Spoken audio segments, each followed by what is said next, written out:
My name's Mattie. Welcome to my Storyland. Goldilocks and the Three Bears began its life in the early 1800s as a story written by the English poet Robert Southey, and it did so without Goldilocks.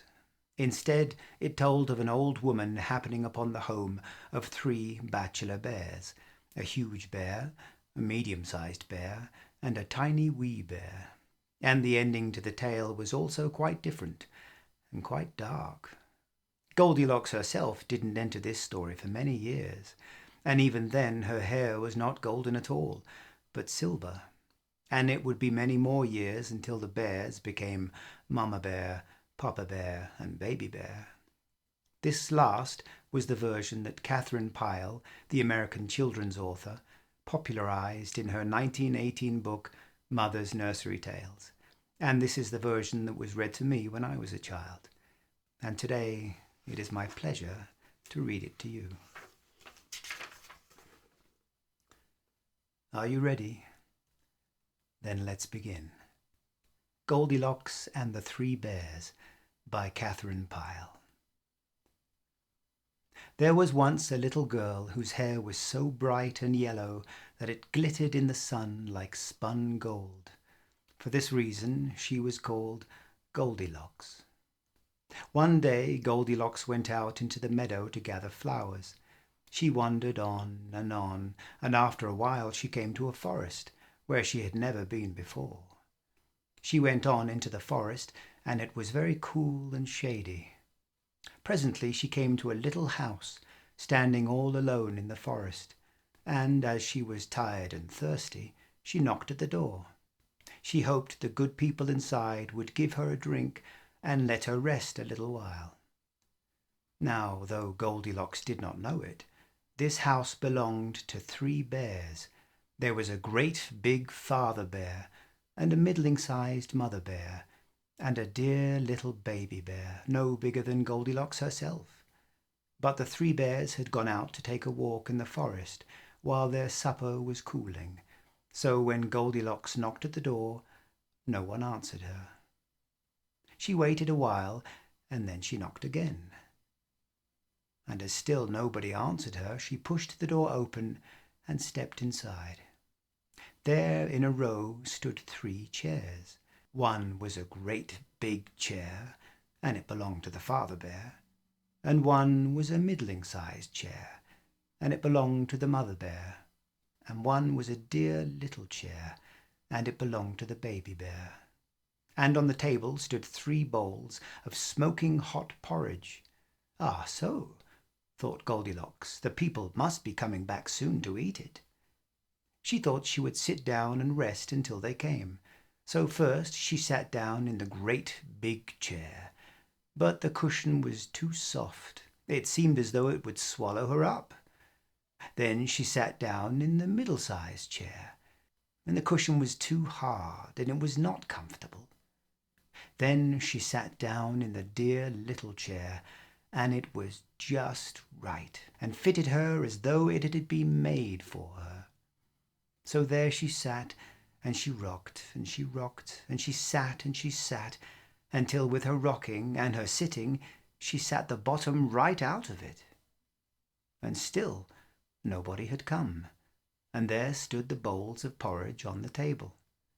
They can't be very hungry people, thought Goldilocks to herself, or they would come home to eat their suppers. And she went over to the table just to see whether the bowls were full. The first bowl was a great big bowl with a great big wooden spoon in it, and that was the father bear's bowl. The second bowl was a middle-sized bowl with a middle-sized wooden spoon in it, and that was the mother bear's bowl. And the third bowl was a dear little bowl with a dear little silver spoon in it, and that was the baby bear's bowl.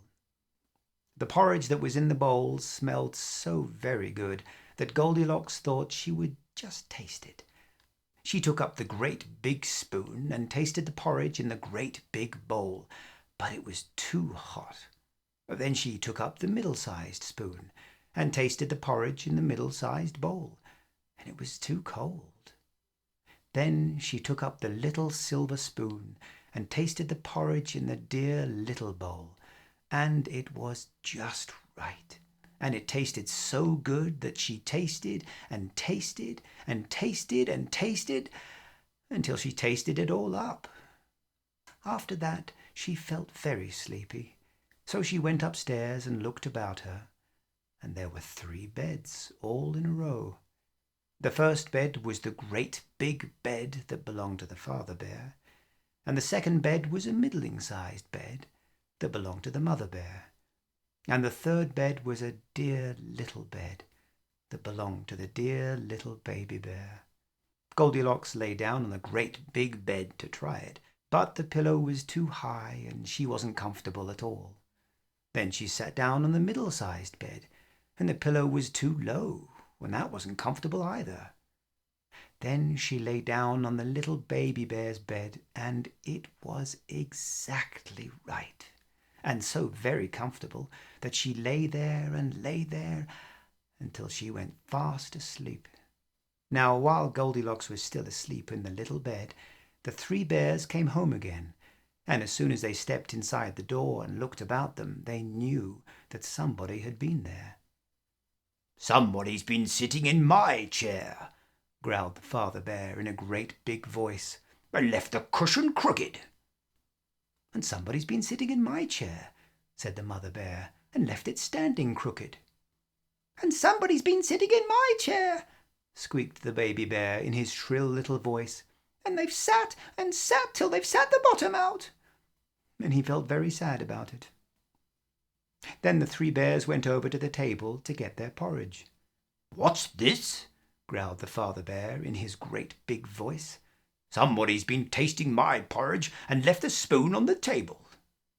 "And somebody's been taking my porridge," said the mother bear in her middle-sized voice, "and they've splashed it all over the side." "And somebody's been tasting my porridge," squealed the baby bear, "and they've tasted and tasted until they've tasted it all up." And when he said so, the baby bear looked as if he were about to cry. "If somebody's been here, they must be here still," said the mother bear. So the 3 bears went upstairs to look. First the father bear looked at his bed. "Somebody's been lying on my bed and pulled the covers down," he growled in his great big voice. Then the mother bear looked at her bed. "Somebody's been lying on my bed and pulled the pillow off," said she in her middle-sized voice. Then the baby bear looked at his bed, and there lay little Goldilocks with her cheeks as pink as roses and her golden hair all spread over the pillow.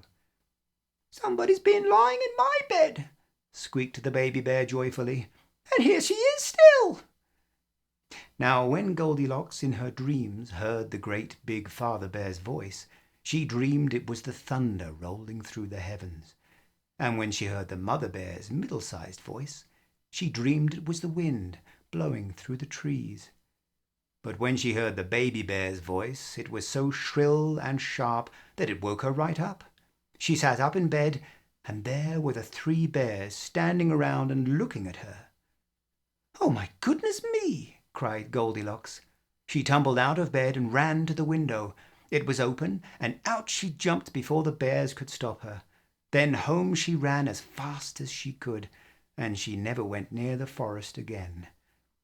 But the little baby bear cried and cried because he had wanted the pretty little girl to play with. And with that, I bid you farewell. I hope you enjoyed the story. Perhaps I'll see you again. I certainly hope so. Until then.